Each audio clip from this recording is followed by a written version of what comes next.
미리 알려주셔서 감사합니다. 각오하시고 노력해 보겠습니다. 12시에 끝내도록. 노력해 보겠다고 했지 약속 지키겠다고는 안 했습니다. 반갑습니다.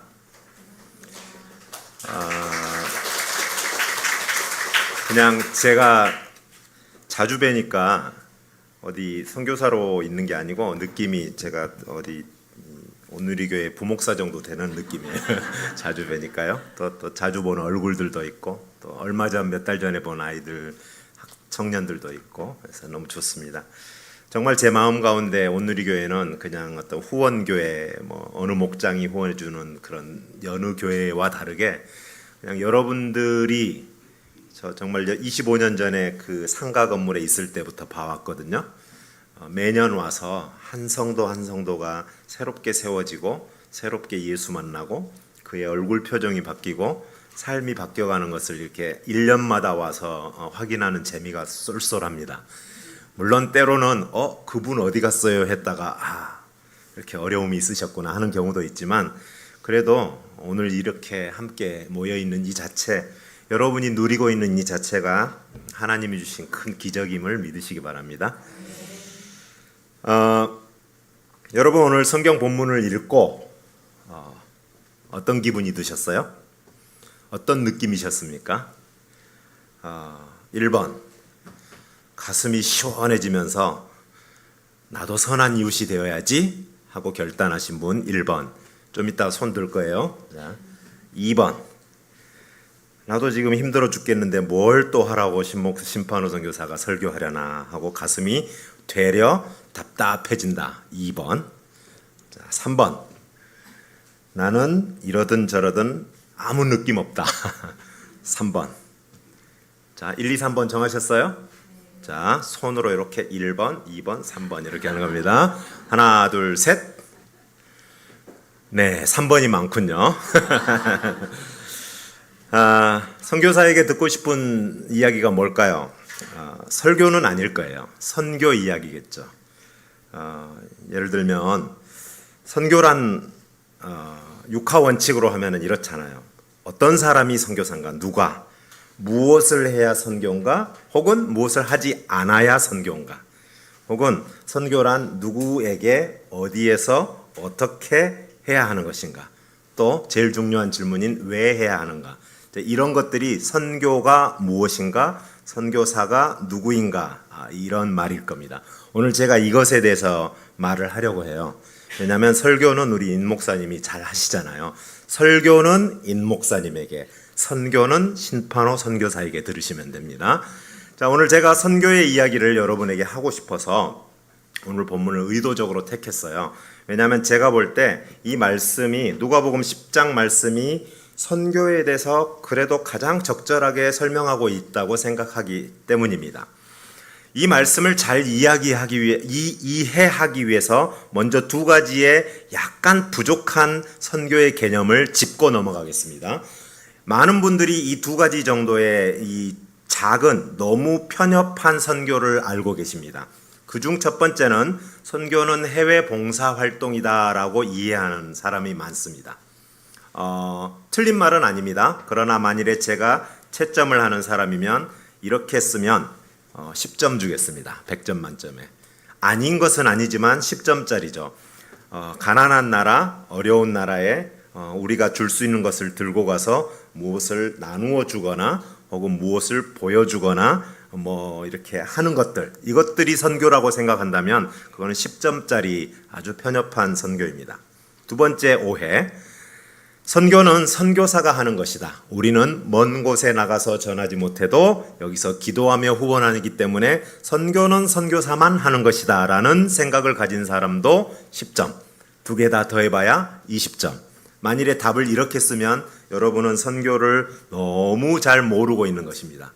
그러므로 만일에 이 둘 중에 하나 정도로 선교로 생각하고 있었다면 오늘 말씀을 잘 들으셔서 다음에 어떤 이런 고민할 기회 또 여러분이 어떤 생각할 기회가 있을 때는 정확한 정답을 적을 수 있고 더 나아가서는 여러분 전체가 선교사처럼 선교사적으로 살 수 있게 되기를 간절히 바랍니다. 오늘 말씀으로 그러면 들어가 보겠습니다. 잘 듣고 있는지 한번 점검해 볼까요? 지금 잘 듣는 채 하시는데 무엇이 선교가 아니라고 말했어요? 첫 번째, 네, 해외 봉사활동은 그거는 너무 편협하다. 두 번째, 선교사만 선교하는 것은 아니다. 그 다음도 이야기했나요, 제가? 안 했죠. 그거가 안 하면 큰일 날 뻔해. 내가 빼뜨렸어요. 선교사만 하는 게 아니면 누가 해야 돼요? 네, 여러분도 선교하는 거예요. 그러니까 어떤 경우에는 선교사가 선교하지 않을 수도 있습니다. 어떤 경우에는 선교사가 아닌데 선교하는 사람이 있어요. 사실은 모든 그리스도인은 선교적으로 살아야 합니다. 그런데 선교사임에도 불구하고 선교적으로 살지 않을 수도 있습니다. 자, 이런 차원에서 선교사만 선교하는 것이 아니라고 말했습니다. 여러분 중에 선교사로 살 사람이 그렇게 많지 않아 보여요. 그러나 반드시 여러분 모두는 선교적으로 사셔야 합니다. 오늘이라는 삶에서, 가정에서, 교회에서, 사회에서, 직장에서 또 모든 분야에서 그렇게 사셔야 하는 말, 이 부분을 먼저 짚고 그 다음에 오늘 본문으로 들어가도록 하겠습니다. 자, 오늘 말씀을 보면 율법사가 예수님께 질문을 합니다. 첫 번째 질문하죠. 내가 무엇을 하여야 영생을 얻으리일까?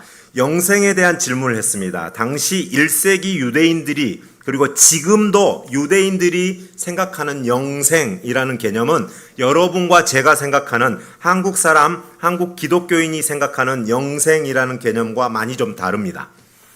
우리는 영생 하면은 먼저 죽고 다시 살고 영원히 죽지 않고 뭐 이런 개념으로 약간 영생하면 여기 안 있고 저기에 있잖아요. 그렇죠? 이런 개념의 영생인데 이스라엘, 특히 1세기 유대인들에게 영생은 단순한 사후세계 천국의 개념이 아니었습니다. 메시아 혹은 영웅 같은 사람이 나타나서 이스라엘을, 당신은 로마의 속국이었잖아요. 이스라엘을 회복시키고 그 회복시킨 나라에 들어갈 자격이 있는 것을 영생이 있다라고 표현했고, 그 회복된 나라에 들어갈 자격을 없는 것이 영생이 없다라는 표현을 했어요. 이 주제를 가지고 많은 분파가 있었는데 여러분이 아실 수 있는 두 분파만 이야기하면 사두개파와 바리새파가 있었습니다. 바리새파는 우리와 그래도 조금 비슷하게 그 하나님의 나라가 죽음 이후에 천사들과 그 다음에 부활 이후에 나타난다라고 주장하는 사람들이었고, 사두개파는 죽으면 끝이다, 이 세상이 중요하다, 지금의 정치가 중요하다 해서 당시 로마 치하에 있었지만은 당시 제사장, 그 다음에 유대인의 사회, 그 다음에 정치, 이쪽을 거의 대부분이 잡고 있는 사람들은 사두개인들이었습니다. 바리새인들은 그 어떤 정치 쪽에 관여하지 않고 회당이라고 해서 오히려 가정 중심, 회당 중심의 이것을 강조하는 사람이 바리새인이었어요. 이거를 왜 알아야 되냐면은 이 사람들은 모이기만 하면 이거 가지고 싸웠어요. 그러니까 영생이 언제냐고, 지금이냐 다음이냐, 이거 가지고 핫 이슈가 되던 때입니다. 이때 상황에서 이 율법사의 하는 행동을 봐서는 이 사람은 지금 바리새인입니다. 바리새인인 율법사가 예수님께 영생을 어떻게 하여야 얻으리까라는 질문은 지금 요즘의 이슈에 대해서 예수라는 랍비는 뭐라고 대답할지 궁금한 겁니다. 이 사람의 오피니언을 듣고 싶은 거예요. 그래서 이 사람의 이야기를 듣고 자기가 가서 야, 예수라는 랍비는 이렇게 설명하더라 하면서 자기를 한번 좀 자기 지식을 한번 뭔가를 업그레이드 해보고자 하는 것이었습니다. 25절에 이거를 간단한 단어로 말하죠. 예수를 시험하여 가로되. 예수라는 랍비는 영생을 어떻게 이해하는가라고 예수님을 테스트해 봤습니다. 이 랍비는 과연 적절한 실력을 갖고 있는지 테스트를 했죠. 예수님은 그 상황을 정확히 간파하시고 거꾸로 묻습니다. 질문하는 자가 누군지 아시고 묻죠. 성경에는 뭐라고 쓰여 있습니까? 라고 되묻습니다. 율법사가 깜짝 놀랐을까요? 아니면은 아싸 했을까요? 아싸죠. 왜냐하면 이건 너무 잘 알고 있는 거죠. 신명기에 보면은 하나님을 사랑할 때 이웃을 내 마음을 다하고 목숨을 다하여 힘을 다하여 저저저저 외운 게 쫙 났습니다. 왜요? 율법사니까. 모세오경을 다 외우고 있는 사람들이거든요. 그렇죠? 또 이어서 레위기 19장 말씀을 이용해서 이웃을 사랑하되 내 몸처럼 사랑하라고 성경에 이렇게 나와 있습니다. 예수님이 대답합니다. 그대로 하십시오 라고 했죠. 그러자 이 사람이 신이 났어요. 아, 좀 나하고 레벨이 맞으시는 분이구나. 나는 또 그냥 2단 마음에도 안 맞을 줄 알았는데 대화를 해보니 나하고 좀 맞네? 라고 만족이 됐어요. 여기서 그치지 않고 그 다음에 하나 더 질문합니다. 그러면 내 이웃이 누굽니까? 라고 질문을 하죠. 자, 이때 성경이 표현합니다. 이 사람이 그러면 내 이웃이 누굽니까? 라고 질문하는 의도가 29절에 나와 있습니다. 뭐라고 나와 있죠? 29절에 자기를 옳게 보이려고 참습니다. 예수님이 질문에 대해서 성경을 들어서 외워서 대답도 멋있게 했고 수준 높은 질문을 했고 수준 높은 대답을 했고 수준 높은 칭찬을 받았다고 생각하고 이제 한 번 더 자신의 수준을 업그레이드 하려고 자신을 옳게 보이려고 사람들이 많은 상황이에요. 주변에 많이 있는 상황에서 그러면 내 이웃이 누굽니까? 라고 질문한 의도는 여기에서 예수님이 누가 이웃인지만 말해주면 내가 여기서 지갑을 열어 그들에게 돕겠습니다라는 의도입니다. 왜요? 다 보고 있거든요. 멋있게 자기를 옳게 보이려고 하는 질문이었습니다. 이 질문에 대해서 예수님께서 답을 해주신 게 오늘 비유의 말씀이죠. 자, 예수님께 질문이 누가 이웃입니까? 이 중에 내가 도와야 할 이웃이 누굽니까? 라는 질문을 했습니다. 자, 이 질문은 사실 우리도 늘 하는 질문이에요. 여러분과 저는 본성이 착해서가 아니고 원래 우리는 도울 수 있으면 도우려고 하는 마음 얼마든지 다 있습니다. 있죠? 예, 도울 수 있으면. 문제는 이 사람을 도와야 하는지 도와야 하지 않는지가 어려워요. 그러니까 이 사람이 하는 말이 내 이웃이 누굽니까? 라고 물어봤던 말이 사실은 우리 모두가 고민하는 질문이에요. 이 질문에 대해서 정확한 답은 예수님이 이렇게 말씀해 주셔야 돼요. 잘 봐라. 이쪽 사람들은 네가 안 도와도 된다. 이쪽 사람들은 잘 봐봐. 보면은 도와야 될 사람들이야. 이렇게 해주기를 원했죠. 이게 답이죠. 질문에 대한. 예수님이 뭐라고 대답을 합니까? 이웃이 어느 쪽이냐고요? 라고 물어봤는데 이쪽이다 혹은 이쪽이 아니다라고 대답하지 않고 정답을 뭐라고 하셨어요? 자, 이 36절 봅시다. 36절 같이 읽어봅니다. 시작. 네 의견에는 이 세 사람 중에 누가 강도 만난 자의 이웃이 되겠냐? 질문은 누가 이웃이냐? 대답은 누가 이웃이 되겠느냐? 자, 동문서답입니다. 아니, 더 정확한 표현은 우문현답이에요. 질문은 내가 이 지갑을 꺼내서 이 10,000원을 줄 사람이 누군지 말씀해 주세요 라고 질문을 했는데 대답을 뭐라고 했냐면은 그 사람이 볼 때 네가 이웃일까 아닐까로 대답을 한 겁니다. 굉장히 중요한 말씀입니다. 여기서 첫 번째 선교적으로 사는 것의 관건이 여기에 있습니다. 많은 사람들이 자기가 누가 이웃인지 알면 내가 정합니다.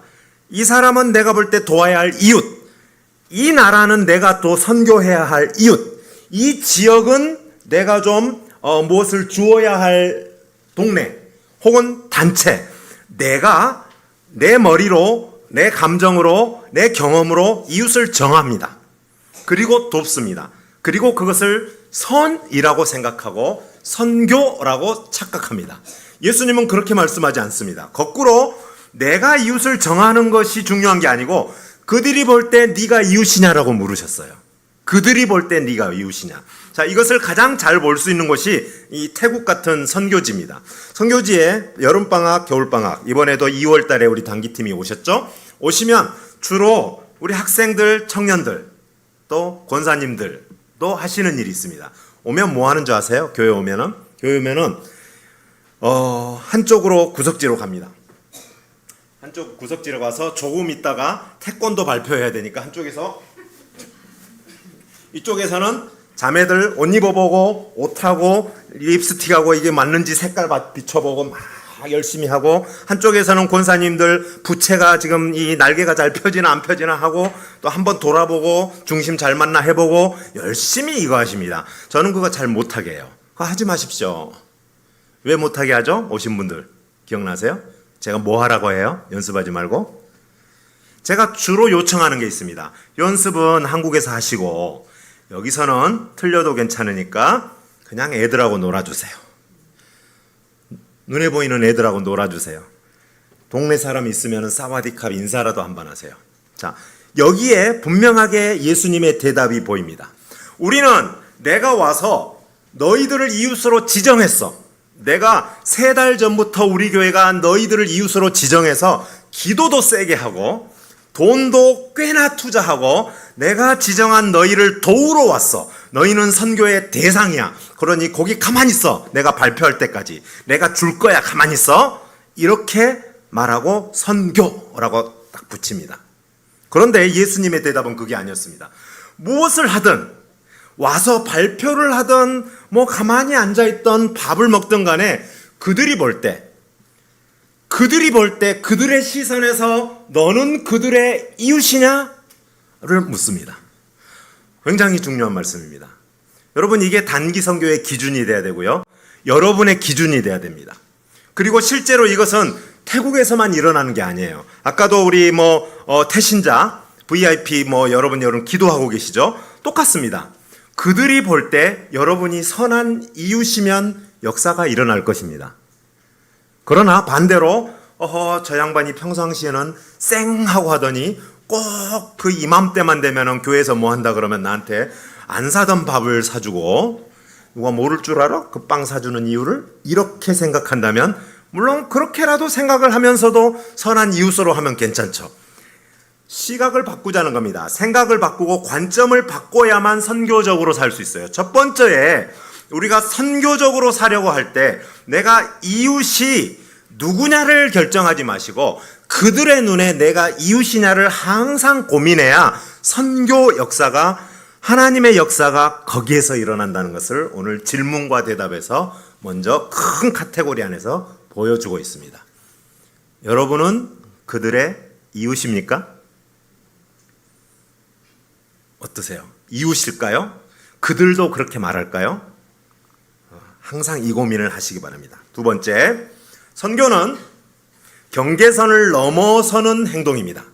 사람이 생각과 또 시각과 그 다음에 어떤 경험의 경계를 넘어가려고 할 때 굉장히 큰 여기 안에 스트러글이 일어납니다. 그냥 경계선이 넘어가려고 할 때 자연스럽게 넘어가는 사람이 없어요. 늘 고민이 되고 스트레스가 됩니다. 그런데 선교의 역사는 이 경계선을 넘어갈 때 그 넘어가는 상황에서 생깁니다. 자, 예를 들어 보겠습니다. 오늘 유대인을 보십시오. 유대인과 사마리아인 원래 상종을 하지 않는 사이입니다. 서로 아주 원수도 그런 원수가 없습니다. 그냥 원수는 그래도 상대할 만할 때 원수라는 단어를 써요. 사마리아인은 원수 사이도 아니었어요. 이 사람은 사마리아 사람들은 당시 유대인의 사고 가운데 이 동네는 지저분하게 이를 데 없는 정조 개념도 없고 도덕 개념도 없고 도대체 개보다도 못한, 오늘날 개 아닙니다. 오늘날 개는 거의 애기 수준이죠. 제가 어제도 어느 자매를 만났다가 된통 당하고 왔어요. 개를 애 취급 안 해준다고. 저는 그래도 그건 너무하지 않아? 모르셔서 그런다고. 그래서 제가 당하고 왔습니다. 그냥 이웃 되어주느라고 당하고 왔는데 지금 그 개 아니에요. 그 개 말고 우리 어린 시절에 때로는 친구이기도 하고 때로는 음식이기도 했던 그 시절 말을 생각해 보십시오. 좀 넘어갔나? 네. 이러던 시절보다 더 간 시절의 개의 개념이에요. 유대인들에게 개는요, 불결한 존재입니다. 거의 벌레보다 더한 존재예요. 이런 존재보다도 못한 사람이 사마리아 사람이라고 생각하는 게 유대인입니다. 자, 유대인이 자기들을 이렇게 생각하면 사마리아 사람은 뭐라고 생각할까요? 유대인을? 거룩하신 분들일까요? 아니죠. 지네는 안 먹어? 지네는 안 싸? 이러면서 아주 함께 서로 상종 못할 존재와 개념으로 생각했습니다. 그러므로 당시 유대인들에게 사마리아인이 세상에 예수님의 이 비유가 무지 마음에 안 드는 비유예요. 예를 들면 제사장 첫 번째 나오고 그 다음 두 번째 누가 나왔죠?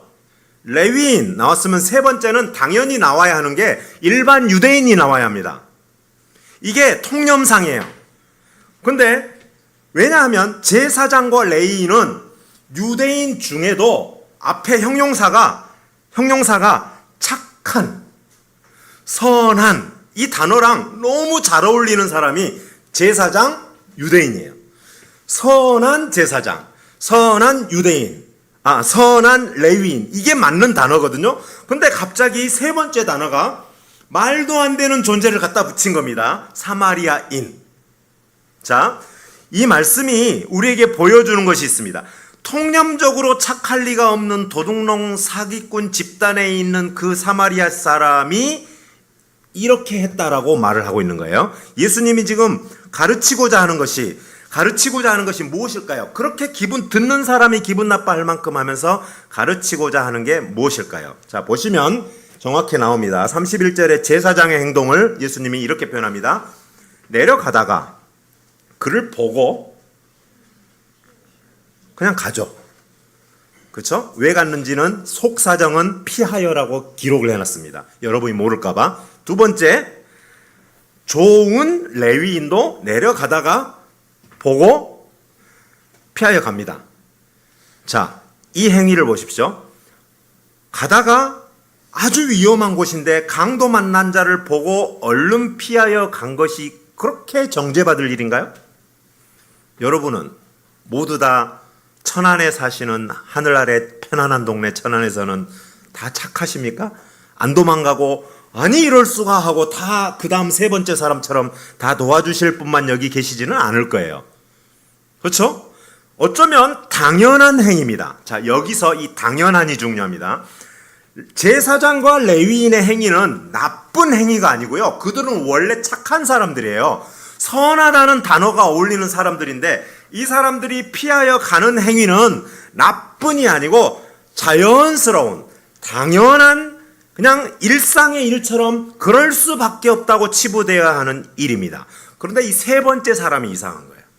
세 번째 사람은 자 33절 보고 그 다음이 뭐가 다르죠? 보고 지나가야 정상입니다. 일반적입니다. 그런데 보고 불쌍히 여깁니다. 여기까지 내려와요. 뭐가 하나 넘어갔습니다. 보고 가야 됩니다. 근데 불쌍히 여겨요. 자, 여기까지만 해도 훌륭합니다. 그 다음에 안 끝나요. 가까이 가보죠. 가까이만 갔어도 아주 훌륭하죠. 왜냐면은 무서운데 나도 당할 수 있는데 도망가야 되잖아요, 지금. 그런데 가까이 가는 것에서 끝나지 않습니다. 자, 가까이 가서 보고 나서 얼른 다시 나귀에게 돌아와서 뭔가를 주섬주섬 챙기더니 뭔가 봤더니 야, 포도주와 기름을 갖고 가서 막 붓습니다. 막 부어요. 상처에다 붓고 온몸이 지금 죽을 지경까지 됐으니까 한두 군데가 아니겠죠.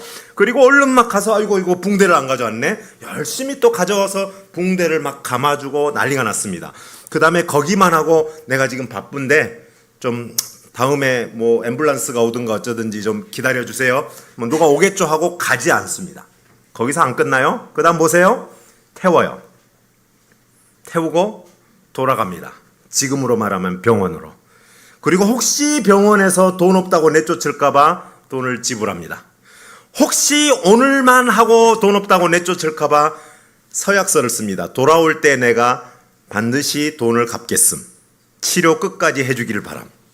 자, 여기서 자세히 보시면 이 사마리아 사람은 다친 사람이 유대인인지 사마리아인인지 외국인인지도 안 묻습니다. 문맥상 안 써 있어서 예수님이 무슨 의도로 했는지는 우리가 다 가서 천국에서 물어봐야 하지만 문맥상 이 다친 사람은 틀림없이 유대인입니다. 그렇죠? 문맥상 그래요. 그런데 조사 안 해봤어요. 너 유대인이네. 딱 보면 알거든요. 섞여 있거든요. 사마리아 사람들은 싫어하는 이유가 이렇게 섞여 있어요. 그래서 딱 보면 아는 유대인임에도 불구하고 그 모든 시각에서 멈추지 않고 감정 이동하고 행동 이동하고 끝까지 그 경계선을 넘어갑니다. 이 넘어감에서 하나님의 역사가 일어나는데 이것을 선교, 하나님의 일이라고 표현을 하는 것입니다. 여러분, 저희 사역 가운데도 선교제 사역도 이런 것들이에요. 제가 아주 오래전에 거의 20년 전에 불교 우리가 단기팀이 왔을 때 그 절을 한 번도 안 가본 것 같은데 치앙마이 정중앙에 있는 왓프라싱이라는 절에 그 안쪽에 보면 대학이 있어요. 제가 라차파시라는 이쪽 사이드에 있는 대학교에서 학생들을 한글을 가르치고 있었는데 요 소문을 듣고 우리한테도 좀 와서 가르쳐 주세요. 와서 우리를 도우라라고 하는 것처럼 마게도냐 사람처럼 저보고 와서 도와달래요. 대학생들이. 근데 거기가 어디냐면은 절 중에서도 평범한 절이 아니고 치앙마이가 지도 한번 보신 적 있으신 분들은 알겠지만 정중앙에 딱 정사각형이 있습니다. 정중앙 정사각형이 있고 딱 정중앙을 다시 딱 나누면 가운데 딱 있는 절. 중요할까요? 안 중요할까요? 어마어마하게 중요한, 역사적으로 몇백 년이 흘러간, 몇백 년이 아닐 거예요, 거기는. 그런 절에 있는 대학교. 그러니까 총장님부터 교수님이 다 스님들인 대학교 학생이 와서 우리를 도와주십시오 라고 하면은 기독교 선교사가 그 절에 가야 돼요, 말아야 돼요? 네가 가보세요.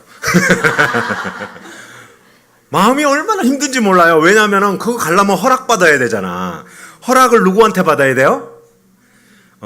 지금만 됐어도 해볼 만했을까요? 머리가 많이 없으니까. 당신은 머리가 훨씬 많았습니다. 근데 머리가 하나도 없으신 분들한테 제가 가야 되잖아요. 이거는 외모 비하인데 취소입니다. 빼주세요. 그냥 그분들한테 가서 제가 조아리고 이렇게 해야 돼요. 그래서 그냥 한번 조아리자, 주를 위해서 하고 제가 갔어요. 호기롭게 이 학생들이 저를 초청을 하는데 비록 제가 기독교인이고 하지만 허락을 해 주십시오 하는 차원으로 갔어요. 근데 가자마자 큰일 났습니다. 왜냐하면 저를 인도해서 학장, 총장실에 들어간 사람이 저 앞에 따라오십시오 하고 가더니 문을 열자마자 네 발로, 그냥 머리는 이미 땅에 닿고 네 발로 바짝 엎드려서, 스님이니까, 대스님이니까 그렇게 해서 이렇게 기어가시는 거예요. 저를 데리고 오신 분이. 그러면 따라오는 저는 어떻게 해야 됩니까? 머릿속에 수많은 생각이 드는 거예요. 나도 기어야 되나? 나도 꽤 유명한 목사인데 뭐 이렇게, 나 이 정도까지는 생각 못 했는데 읍소는 하려고 했어요. 저 좀 가르치게 허락 좀 해주시면 안 되겠, 이것까지는 생각을 했는데 이 생각이 훨씬 뛰어넘는 상황이 벌어진 겁니다. 제가 빳빳이 서 있을 수도 없고 엎드릴 수도 없어서 쭈삣 하고 있으니까 그냥 스님이 웃으시면서 영어로 그쪽 옆에 의자로 편하게 앉으세요. 외국인이니까. 그래서 아우 땡큐 하고 그냥 앉았습니다. 자, 이런 겁니다. 무엇인가 하나님의 일이 이루어지고 하나님의 역사가 이루어지려고 할 때는 내 생각을 그냥 내 생각 안에, 계산기 안에, 내 플랜 안에서 이루어진 일로는 여러분도 저도 하나님이 일하셨다고 느끼지 못합니다. 왜냐하면 내가 할 수 있는 일들이잖아요. 이거는. 여러분, 1 더하기 1을 꼭 기도해서 답을 받아야 돼요? 지은이 아니잖아. 그렇죠? 1 더하기 1은 답을 2인 걸 알았네? 할렐루야, 주님이 1 더하기 1이 2인 걸 가르쳐 주셨어 하실 분 손 들어보세요. 없죠? 만일에 이런 분이면 빨리 병원 가보셔야 되는 분이에요. 그렇죠? 대부분 그렇다니까요. 우리의 경계를 넘지 않으면 우리는 하나님의 일하심을 모릅니다. 하나님의 일하심, 선교의 역사, 내 삶에 선교의 하나님이 일하시는 것을 보기 위해서 반드시 필요한 것이 바로 이 경계를 넘어가는 일입니다. 사마리아인처럼 평범한 생각을 가지고 그대로 살아간 방식으로 지금까지 살아오던 방식을 고수하면서 하나님의 역사를 체험하려고 하고 기적을 보려고 하는 것이 무리수가 있는 것이죠. 하나님의 역사는 나의 경계를 넘어갈 때 일어난다. 꼭 기억하시기 바랍니다. 새생명 축제, 여러분 그냥 평범하게 평상시대로 하던 대로 하면은 그냥 어느 사람이 나 좀 데려가 주세요 하고 짠 나타날 줄 아시죠? 천만의 말씀. 저도 새생명 축제 할 때마다 얼마나 힘들었는지 몰라요. 목사지만 저도 전도하고 싶었어요. 그래서 한 번도 인사도 안 하던 동네, 우리는 이렇게 복도식 아파트였거든요. 저쪽 끝집에 있는 피자집에 괜히 피자도 잘 안 먹는데 피자를 매일 시켜 먹고, 그 다음에 옆집에 있는 간호사 아줌마, 그 아줌마도 한 번도 안 친한데 커피 한 잔 먹읍시다 가고, 하도 왔다 갔다 했더니 우리 아파트에 사람들이 와서 한결이 아빠 저기 나왔다 하고, 제가 사회 봤거든요. 새생명 축제 때 교회에서 한결이 아빠 저기 있다 하면서 나오는, 이게 쉬운 일이 아니에요. 항상 나의 생각과 나의 개념을 넘어갈 때 이 역사가 일어납니다. 하나님의 역사를 체험하고 싶으십니까? 한번 넘어가 보십시오. 넘어가는 그때 무엇인가 이렇게 억지로 비벼지는 게 있거든요. 거기서부터 하나님이 일하심이 여러분 삶에 느껴지기 시작할 겁니다. 세 번째, 잘 따라오고 있나요? 첫 번째 뭐라고요? 첫 번째 뭐라고? 감사합니다. 그거 대답 안 하면 그만하려고 그랬어요. 두 번째, 선교적으로 살기 위해서는, 선교를 경험하기 위해서는 나의 경계선을 넘어가 봐야 한다. 훌륭하신데요. 우리 역시 임 목사님 기분이 늘 좋으실 것 같아요. 세 번째, 선교는 막대한 대가를 지불합니다. 조금 다른 것은 막대한 대가를 지불하는데, 막대한 대가 지불 플러스 자원함이에요. 플러스 즐거움입니다. 이게 세상과 좀 다릅니다. 세상에 이 대가 지불은 조금 씁쓸해요. 그냥 내가 앞으로 좀 이익을 보자니 어쩔 수 없이 씁쓸하지만 투자하는 개념입니다. 그러나 우리의 대가 지불은 사실은 손해일 수 있어요. 예를 쉽게 들죠. 이 좋은 날, 오늘 비도 안 오고 얼마나 좋아. 이제 다음 주부터 더워진대요. 오늘 놀러 안 가면은 여러분 큰일 나요. 다음 주부터는 더워서 밖에 못 놀아요. 그러므로 이 시간에 11시, 10시 얼마나 좋아요? 저기 유명한 곳에 놀러 가는 게 더 나아요. 아니에요? 맞잖아요. 일주일 내내 다 일하셨잖아요. 그러면 오늘 그게 낫다고요. 근데 왜 여기 앉아 계세요? 누가 억지로 멱살 끌고 왔어요? 임 목사님이 째려봤나요? 안 오면 전화하나요? 할 수도 있겠구나. 그렇죠? 여러분은 왜 여기 앉아 계세요? 여러분은 왜 이 시간을 낭비하세요? 왜 여러분의 소중한 시간을 여기에 하나님 나라라는 여기에 투자를 하고 계십니까? 그것도 자원함으로. 이게 하나님의 역사 가운데 반드시 필요한 또 하나의 항목입니다. 여러분, 무엇인가 하나님의 일이 일어나기 위해서 상황을 잘 보면 이게 있습니다. 자원함 플러스 대가 지불 플러스 자원함. 예를 들면은 예수님이 십자가에 달리시기 직전에 일어났던 일 중에 한 여인이 그냥 이 향료값, 자기의 결혼 자금에 해당하는 어마어마한 향료값을 깨뜨리죠. 한 번에. 이거 아시죠? 자, 이 일을 주변 사람 중에 특별히 가룟 유다가 에헤 이 여자가 이게 정신이 없네 하면서 한 말 있죠. 뭐라 그랬어요? 요거를 팔아서 나눠줬으면 요거 오늘 밤에 100명도 넘게 60개 치킨 먹었겠다. 이렇게 말을 했어요. 맞아요? 틀려요? 맞아요. 근데 예수님이 그렇게 말씀하지 않으셨어요. 이게 너무너무 중요한 일이니까 이 말은 두고 대대로 전해라 라고 한 바람에 어떤 거는 하나님의 말씀 중에도 예수님이 하신 행적 중에도 어떤 거는 누가복음에는 있고 요한복음에는 없는 게 있어요. 그런데 이 여인의 희생은 전체에 다 나옵니다. 중요하다는 의미예요. 이 낭비를 거룩하게 중요하게 만들어주신 분이 예수님이시거든요. 바로 이 거룩한 낭비가 우리의 삶에 이루어질 때 하나님의 역사라는 것이 일어납니다. 자, 지난 2월에 여러분은 한 아저씨를 보셨어요. 파워포인트에 그 두 번째 장인가 첫 번째 장인가 한번 잠깐 보여주세요. 여러분이 사진을 찍으셨습니다. 단기팀이 오셔서 가운데 있는 파란 옷 입은 아저씨 보이시죠? 그 뒤에가 분홍색 옷 입은 부인 보이시죠? 부인 리라는 부인이에요. 그 옆에 파란색이지만 안쪽에 초록색이 있는 저 뒤에 있는 아줌마 보이시죠? 이분도 부인이고 부인이에요. 같이 잘 살아요. 여러분 오해하지 마세요. 저 몽족은 그렇대요. 저도 이해가 안 되지만 저분들이 막 싸우고 그래야 제가 이혼을 시킬 건데 너무 신앙생활도 잘하고 잘 살아요. 그러니까 우리 그 문화적인 부분은 건드리지 말고, 자, 이분들이 여러분이 이것을 찍을 때는 아마 와 그냥 무슨 너무너무 아름다운 고추밭 가지밭이 쫙 펼쳐져 있으니까 이때 사진사를 목사님이 하셨나? 이쪽 배경으로 이쁘게 찍어 하고 지금 이렇게 찍었거든요. 근데 이게 이쁜 현장이 아니에요. 저 사람 밭도 아니에요.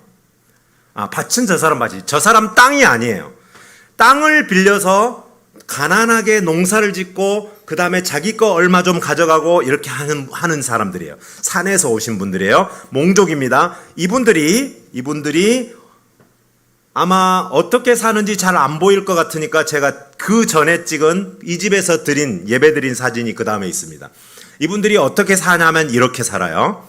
자세히 보십시오. 고급 빌라죠? 보이세요? 저기가 창고가 아니고 원두막이 아니고 저분들 집이에요.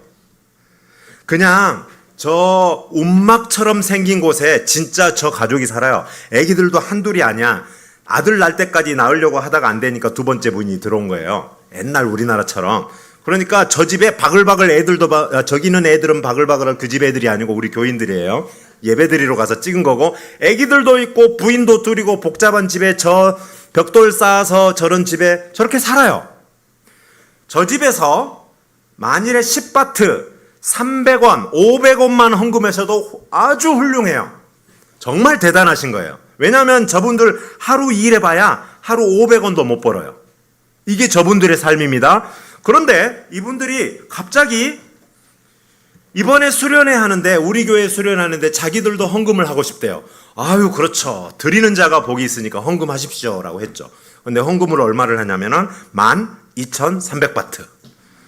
12,300바트가 얼마냐면 한 60만 원 정도를 헌금했어요.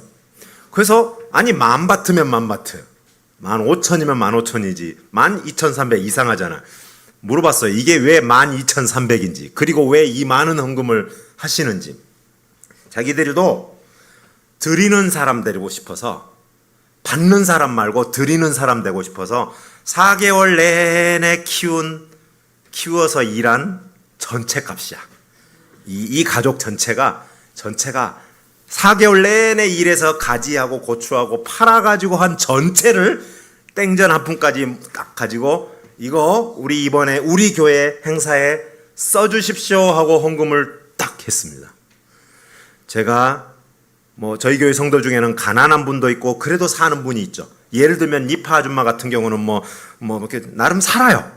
연금도 나오는 분이고, 그분이 내셨으면 이렇게 흥분하지 않을 거야. 근데 이렇게 사시는 분, 하루에 500원, 온 가족 500원 벌어서 사시는 이분들이 그렇게 헌금을 해버리는 거예요.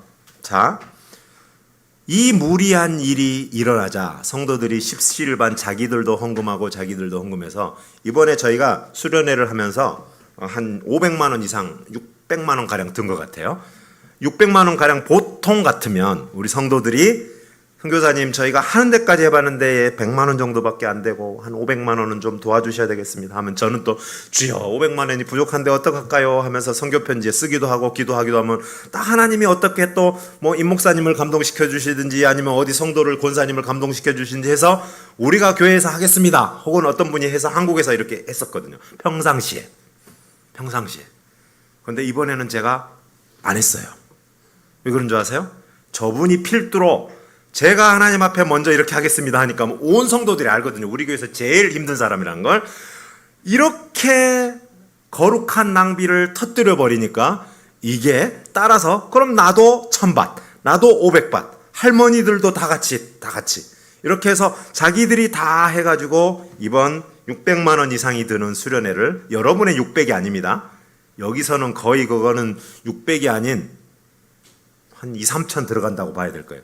그런 액수가 성도들 스스로 헌금을 하면서 제가 그냥 지켜만 봐도 되게, 마지막 정말 제가 아무것도 안 했어요.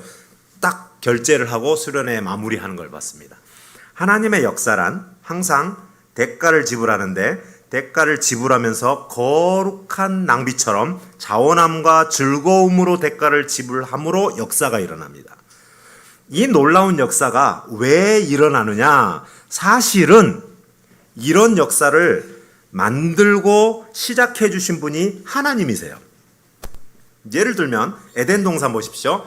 에덴 동산을 하나님이 만드실 이유가 전혀 없습니다. 아예 없어요. 왜냐하면 하나님은 부족함이 없으셔요. 자, 여러분이 개를 키우기 위해서 개집을 사다 놓고, 오늘 개 이야기 자주 나오네. 개를 사다 놓고 개 옷 사다 놓고 개껌 사다 놓는 이유는 틀림없이 마음이 허해서예요. 혹은 다른 이유는 다른 집 개가 이뻐 보여서 나도 하나 종자 좋은 개를 한 마리 키우고 싶어서예요. 맞아요? 틀려요? 맞아요. 무엇인가 내 안에 허함이 있을 때 사람은 무엇을 해요? 자, 이 차원으로 생각해 보십시오. 하나님이 왜 천지를 창조하셔야 됩니까? 왜 땅을 창조하셔야 돼요? 하나님이 부족한 게 뭐가 있어요? 어느 날 심심하셨을까? 절대 심심할 수가 없어요. 본인 스스로가 만족하신 분이고, 본인 스스로 I am that I am, 나는 곧 나다라고 하시는 분이 이 단어에 주는 의미는 아무것도 부족함이 없으신 행복한 그 자체이신 그분이 굳이 위험스럽게 사람을 만들고 그 사람에게 자기의 이 기쁨을 나누어 주겠다? 이해 안 되는 논리입니다. 여기서부터 하나님의 이 거룩한 낭비가 시작이 돼요. 아니나 다를까 하나님은 그렇게 거룩한 뜻으로 그냥 만들어 주셨는데, 아니나 다를까 인간이 하나님께 이렇게 덤벼들어서 죄가 시작이 됐잖아요. 자, 거기서 끝내셨어도 돼요. 그런데 하나님은 멈추시지 않고 계속해서 또 한 번 낭비를 크게 하십니다. 예수라는 분이 이 땅에 오시죠. 예수님이 오셔서 대충 하다 가셔도 우리는 할 말 없습니다. 따지실 수 있는 분 있어요? 예수님 오셨으면 죽으셔야지 왜 가세요? 이렇게 말하실 분 없어요. 우리는 아무 말 할 수가 없습니다. 예수님은 전혀 그럴 이유와 상황이 아님에도 불구하고 십자가에 죽으시기까지 마지막까지 온 사명을 다하시고 마지막에 이렇게 말씀하셨습니다. 뭐라고 하셨어요? 마지막에 다 이루었다.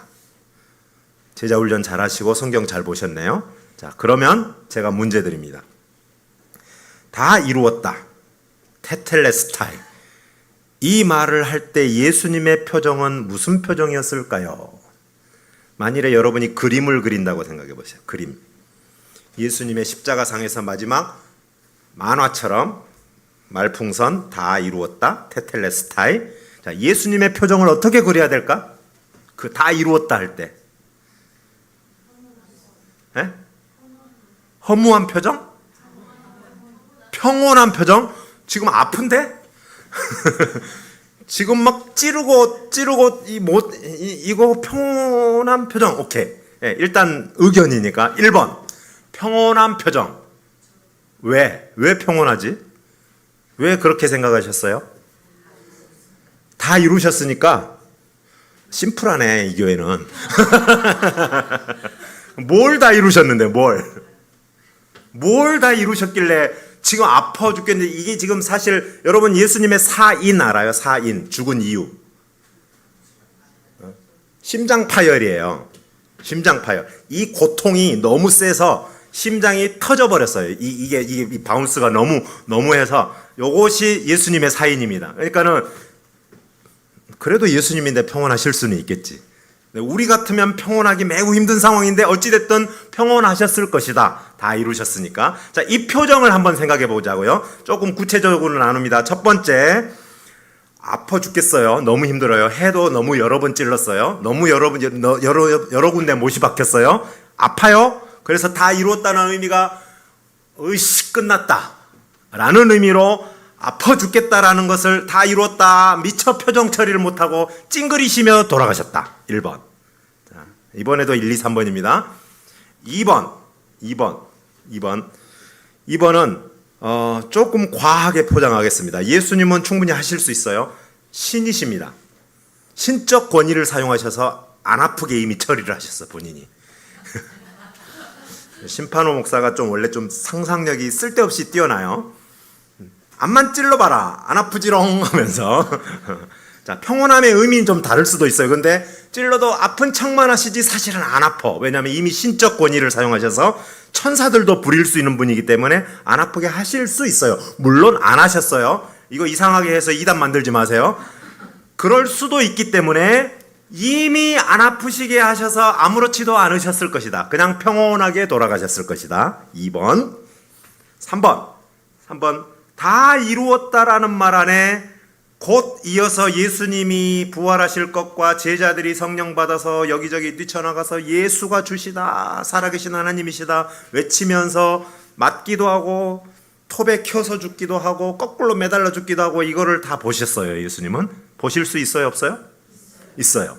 자, 거기서 제자들이 12명의 제자들이 죽어버렸으니까 끝날 줄 알았는데 거기서 끝나지 않고 그 전도함을 받은 사람들이 또 예수가 주님이 맞다, 살아계신 하나님이 맞다 전파한 바람에 자기를 죽인 로마가 국교가 됩니다.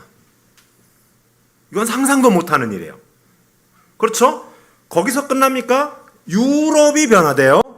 유럽에서 너희들처럼 그렇게 드문드문 대면 믿으면 안 돼. 우리는 청교도야. 깨끗한 청교도가 되기 위해서 넘어가죠. 미국으로. 미국 땅이 그렇게 세워집니다. 자, 여기서 엘리트들이 나와요. 법대 소위 말하는 여러분이 하버드니 뭐니 그 사람들이 다 여러분 선교사들이었어요. 선교사들이 그 모든 것을 버리고 한국이라는 듣도 보도 못한 이상한 조선 나라를 향해서 와서 복음을 전해보려고 하는데 뛰어내리자마자 창에 찔려 죽은 사람도 있습니다. 뛰어내려보기도 전에 배에서 불타 죽은 사람도 있어요.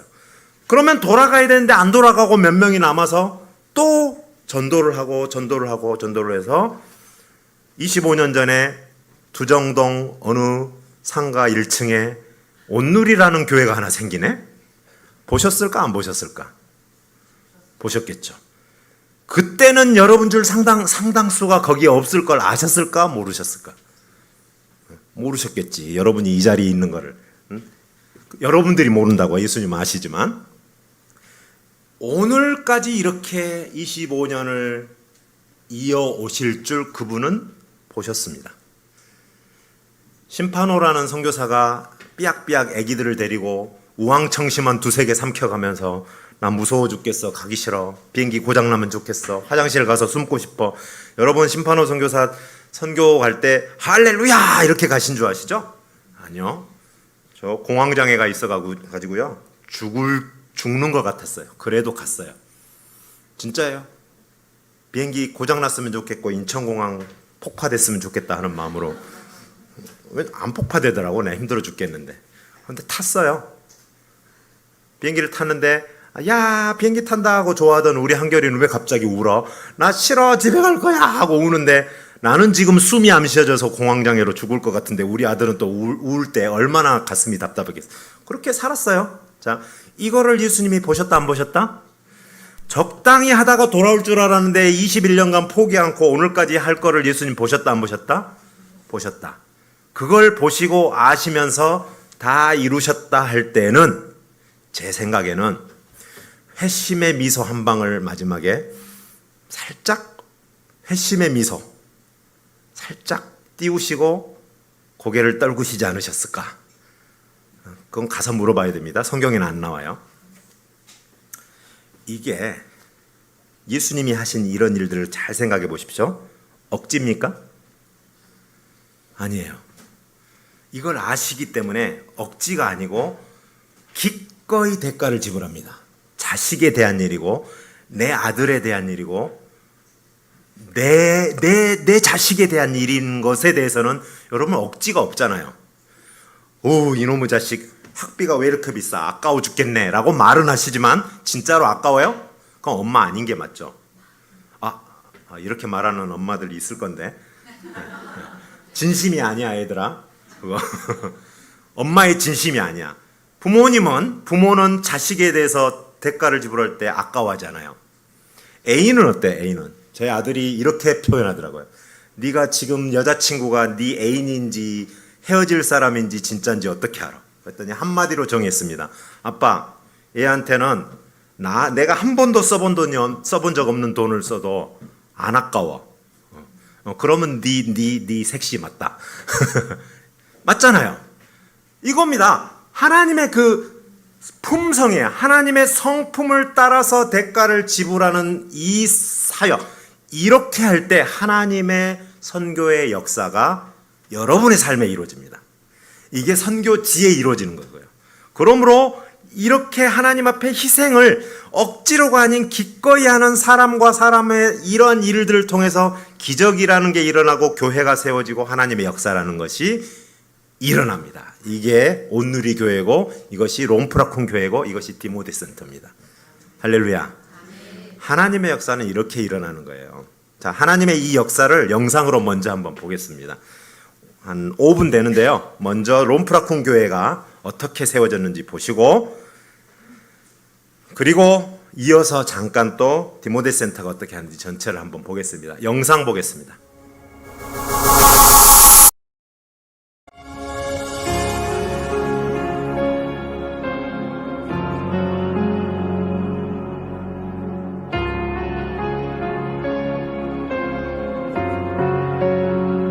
깊은 절망의 수렁 가운데 주님께 닿을 수 없던 우리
기도합시다.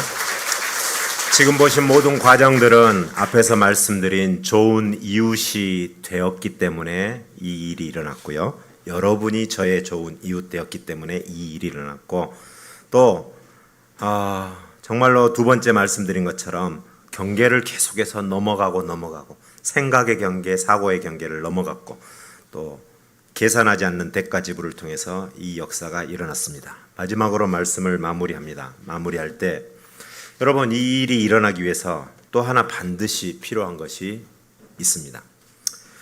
히브리서 10장에 보면 소망을 서로 붙들기 위해서 이 하나님의 역사를 위해서 꼭 하라고 한 게 있어요.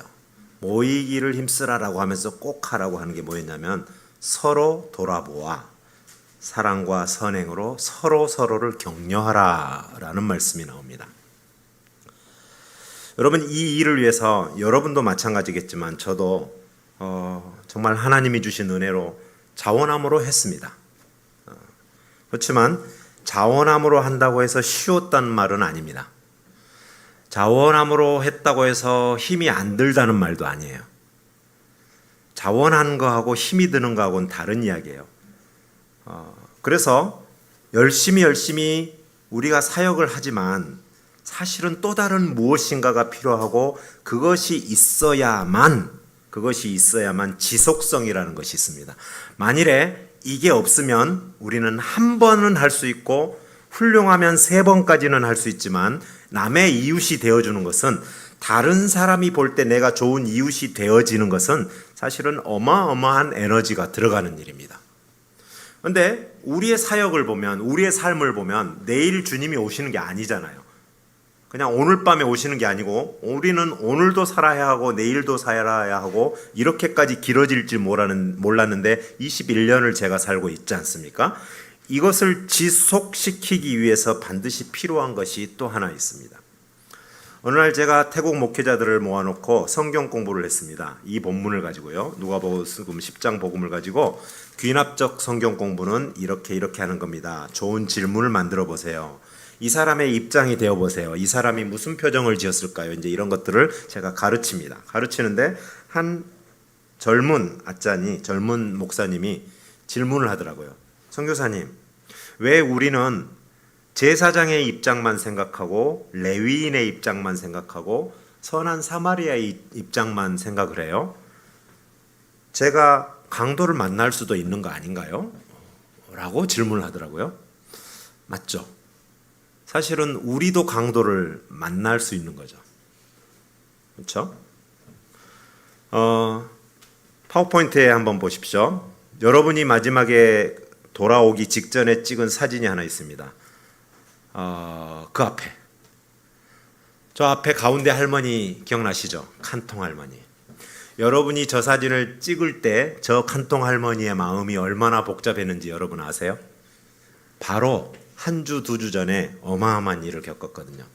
경찰이 갑자기 오밤중에 집에 찾아와서 3살짜리 아이와 함께 모든 가족들을 잡아갔습니다.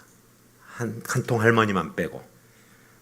저는 마약 사건인 줄 알았어요. 왜냐하면 그 아들이 마약으로 오랫동안 복역을 하고 있고 지금 나왔지만은 발목에 발찌를 차고 있거든요. 그래서 저것들이 또 마약에 손을 댔구나 생각을 했는데 알고 보니 그게 아니었어요. 마약을 손댔으면 마약 한 놈만 잡아가지 애기까지 잡아갔거든요. 이상하잖아요. 뭐지? 알고 봤더니 기가 막힌, 마약보다 더 기가 막힌 사건이었어요. 이 아이가 저 할머니의 손주의 손주입니다.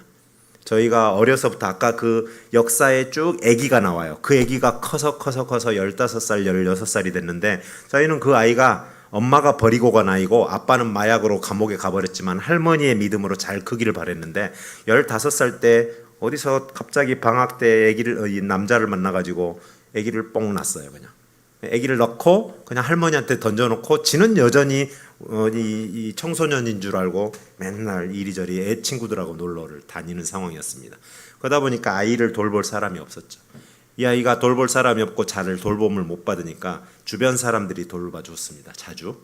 그러던 중에 친척이라는 사람이 이 아이를 자꾸 데려가서 돌보는 중인데 돌보는 한 게 아니고 이 사람이 좀 정신적인지 아니면 고의적인지 이 1살짜리 2살짜리 여자애한테 온갖 몹쓸 짓을 다 하고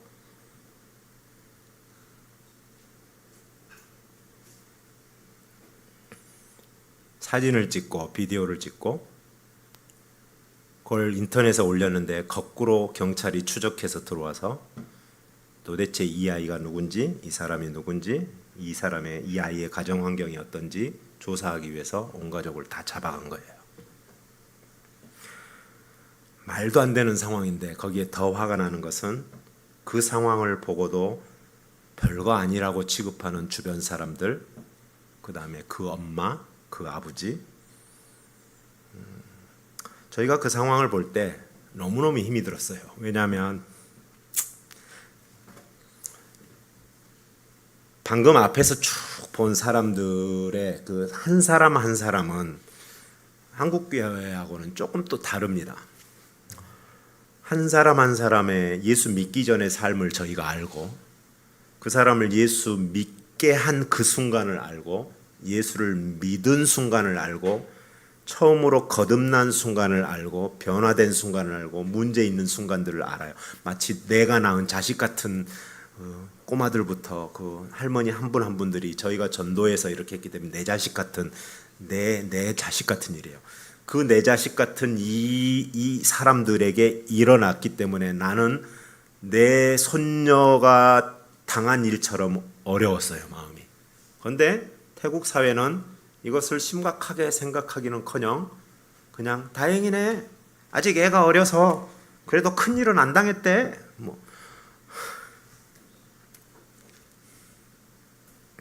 그 사회가 갑자기 너무 싫었어요. 말이 되냐. 거기뿐만 아니었습니다. 지난 1월부터 저는 제가 온 힘을 다해서 세운 저희 디모데 센터 안에서도 너무나 큰 일이 있어서 그 일을 처리하느라고 제가 거의 식음을 잠을 자다가도 벌떡 일어나서 무엇인가 해결할 만큼 디모데 센터 안에서도 거의 그냥 팔을 하나 잘라낼 만큼한 그런 큰 일들을 겪고 하나하나가 사실은 저나 제 아내에게는 제 자식과 같은 일입니다. 사실 제 자식에게도 어려움이 있었어요. 차가 폐차가 되고 할 만큼 큰 사고가 있었는데 주께서 지켜주셨고 현재도 어려움이 있습니다. 그러나 그 사건이 저희들의 영혼을 침투하지는 못합니다. 우리 성도들의 이 사건 하나하나는 저희들의 영혼을 깊이 힘들게 합니다.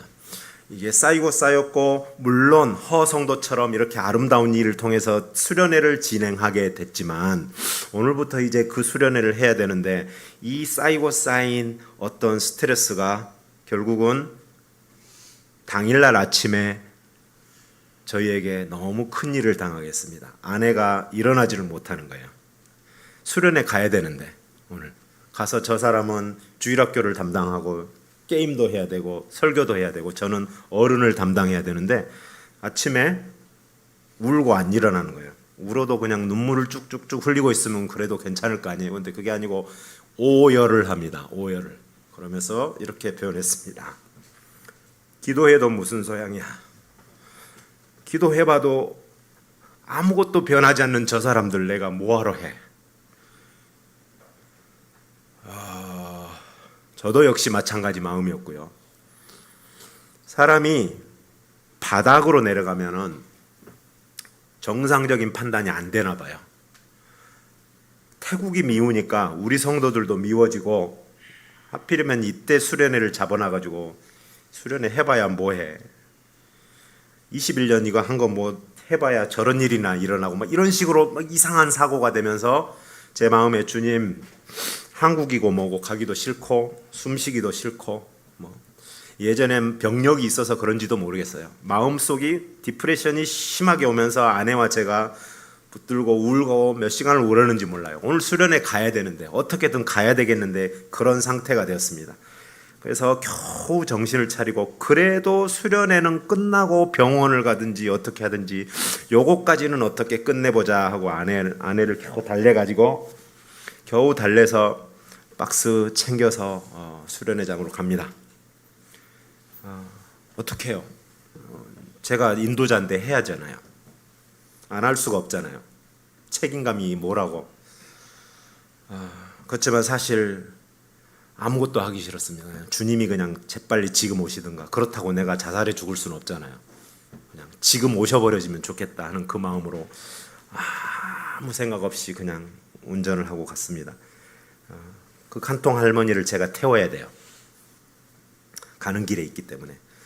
근데 저쪽 할머니가 저쪽에서 보이는데 한쪽이 지금 뭐예요? 이 뇌경색이 와서 절시거든요. 그 손에다가 망고를 절을 준다고 이렇게 망고 주머니를 무거운데 들고, 한 손에는 손녀딸 잡고, 또 2박 3일 수련회 한다고 애기 건 이쪽에 메고 자기 건 이쪽에 들고 쩔뚝쩔뚝 하면서 저기서 오는 거예요.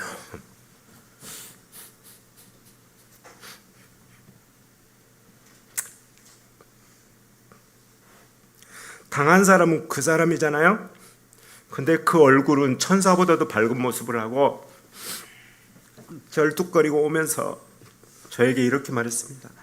2시 약속 시간이었어요. 아짠, 저 너무 선교사님 보고 싶어서 9시부터 이러고 있었어요. 여러분, 그 할머니 보고 제가 어떤 마음인 줄 아세요? 그러든가 말든가 저는 아무것도 하기 싫어요. 누군 좋아서 이거 하고 있는지 아세요? 이런 마음이었어요. 그런데 변함없이 이거 아짠 드세요. 망고 딴 거예요. 아짠 주려고. 이거 저의 상태와 상관없이 막 다가와서 주고 보고 싶어서 이렇게 기다렸어야 하고, 애기는 애기대로 아짠 아짠 하면서 이렇게 다가오는데 어떻게 표정을 지어야 할지를 모르겠더라고요. 지금 저희들 상태가 심각하니까. 그리고 수련회장으로 갔습니다. 수련회장을 갔는데 저희가 먼저 왔거든요. 이미 땀 뻘뻘 흘리면서 장사해야 되는 니와 창퐁이 장사 안 하고 와서 막 물건 들고 다니고 여기저기 뛰어다니고 땀 뻘뻘 흘리고, 아짠은 저쪽 방이 이뻐 보여서 저쪽으로 가세요. 제가 이쪽에 다 치워놨어요 하면서 저희들을 끌고 그쪽으로 갑니다. 너희들 장사 안 하고 왜 와 있어? 빚도 갚아야 되는데. 근데 아니, 지금 이 기간에 은혜 받아야 되니까 일단 시장을 안 갔다고 하면서 막 열심히 근무인데 니네가 왜 해? 우리가 헌신하기로 했다고 하면서 막 하는데, 할머니를 만날 때부터 우리 니 성도를 만나고 할 때 무엇인가 설명할 수 없는 존재의 밑바닥에서부터 뭔가가 꿈틀꿈틀 뭔가가 설명할 수 없는 뭔가가 움직이기 시작했습니다. 아이들이 뛰어왔습니다. 아이들이 아짠, 엄마가 선교사님한테 허락을 받아야 수영장 갈 수 있다고 하는데 저희 수영장에서 놀고 있어도 돼요? 허락해 주세요. 막 뛰었습니다. 그냥 제가 마음이 안 좋기 때문에 그래 놀아라, 저녁에 7시면은 하니까는 오후에 놀든가 했더니, 아짠이 놀아라고 그랬다고 허락했다고 막 뛰어가서 엄마 수영복 줘 하면서 팬티도 제대로 안 입고 막 뛰어가서 예 하고 뛰어가는 그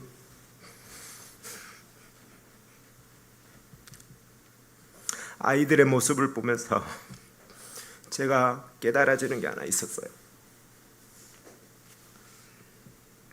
34절 말씀이었어요.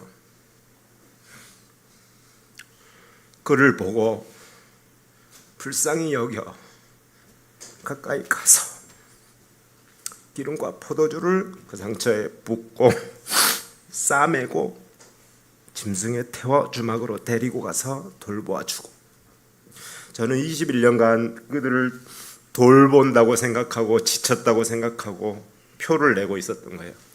뭔 소양이야, 내가 돌봐봐야 뭐 도와줘봐야 붓고 싸매줘봐야 무슨 소용이 있어 하면서 짜증을 내고 있는 저에게 이 사람들은 선교사인지 친구인지도 안 보고 무작정 다가와서 보고 불쌍히 여겨 다가와 그들의 기름과 포도주를 저희의 삶에 아낌없이 부어주고 저희들의 아픈 상처를 싸매고.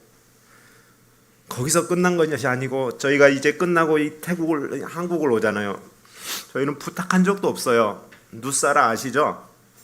누사라는 아짠, 요즘에 힘들어 보이는데 집에 갈 때 빈손으로 가지 마시고, 집에 갈 때는 부모님께 뭐 들고 가야 되는 거예요. 자기의 하루치 품삯 되는 만큼의 그 꿀병을 3병이나 사들고 와서 이거 어머니 주시고 이거는 저희 어머니들의 저희 부모님들의 선물을 누사라가 챙겨주면서 힘들지만 이런 거 챙겨서 부모님께 가셔야 돼요 하면서 저희 손에 쥐어주는 거예요.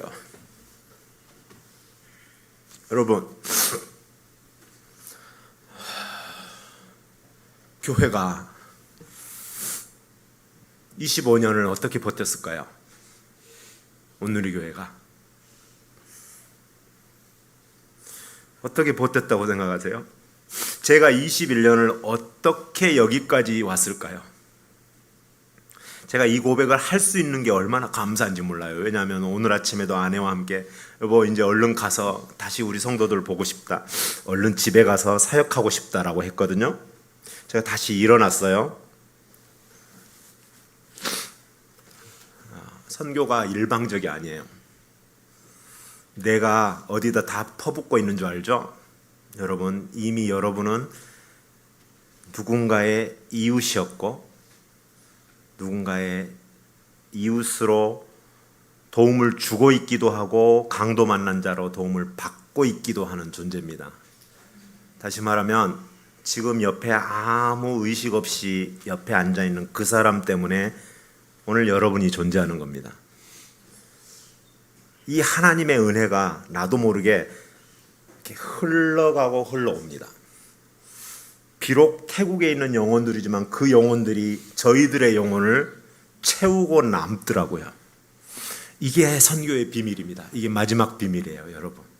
이게 하나님의 놀라운 기적이고 비밀입니다. 여러분, 하나님의 일은 하나님으로부터 왔기 때문에 감히 인간의 어떤 어줍잖은 선행 가지고 무엇이 될 수 있다라고 착각하지 않으셨으면 좋겠어요. 만일에 여러분이 누군가의 이웃이 될 수 있다면 그것은 여러분의 것이 아니고 하나님으로부터 받은 그 무엇인가가 그들에게 흘러가는 행위입니다. 때로는 우리가 강도 만난 자처럼 저희 부부처럼 도저히 한국 오기도 싫을 만큼 이제는 선교하기도 싫을 만큼 하루 숨쉬기도 싫을 만큼 그 상태가 되어버릴 수도 있습니다. 그러나 그럴 때마다 어떻게 일어나는지 한번 잘 생각해 보십시오. 그때마다 누군가가 여러분의 이웃이 되어 주었습니다. 물론 하나님은 동행하십니다. 그러나 이웃은 하나님이 아닌 사람이에요. 여러분 옆에 그 사람이 여러분을 돌보고 있었기 때문에 오늘이라는 시간이 존재합니다. 이게 하나님의 역사입니다. 놓치시면 안 돼요. 그래서 교회가 귀합니다. 그래서 온누리 교회가 기적인 거예요. 그래서 롬프라콘 교회가 기적인 거예요. 어떻게 저 사람들이 저를 위로할 수 있는지 저 한 번도 생각 안 해본 개념이에요. 저들이 가까이 다가와서 저들이 저희를 향해 기름과 포도주를 부어주고 세상에 얼마나 저희가 심각했었는지 모르는데 돌아와서도 한국에 왔는데도 전화가 왔어요. 성도들이 짱 괜찮냐고. 나는 티 안 냈다고 생각했어요. 아니 한국 사람이 한국에 왔는데 태국 사람이 나보고 괜찮냐고 왜 물어보는 거야. 지금 그 사람들은 제가 태국 사람인 줄 아는 거죠. 세상에나 괜찮네요. 제가 어떻게 대답해야 할 줄 모르겠더라고. 그러면 내가 한국 왔는데 괜찮지 하는데 와, 내가 주고 있는 게 아니었구나. 내가 받고 있었구나. 내가 저들로부터 공급받았기 때문에 21년이 가능했구나. 저는 이 놀라운 원리가 이 온누리 교회도 작동하고 있는 줄로 믿습니다. 여러분 각자가 기도로 혹은 물질로 혹은 헌신으로 지금 서로가 서로를 막 돌아보아 선행을 격려하고 챙겨주고 하면서 여기가 온 거예요. 아멘? 이게 하나님의 역사입니다. 하나님은 그렇게 역사하십니다.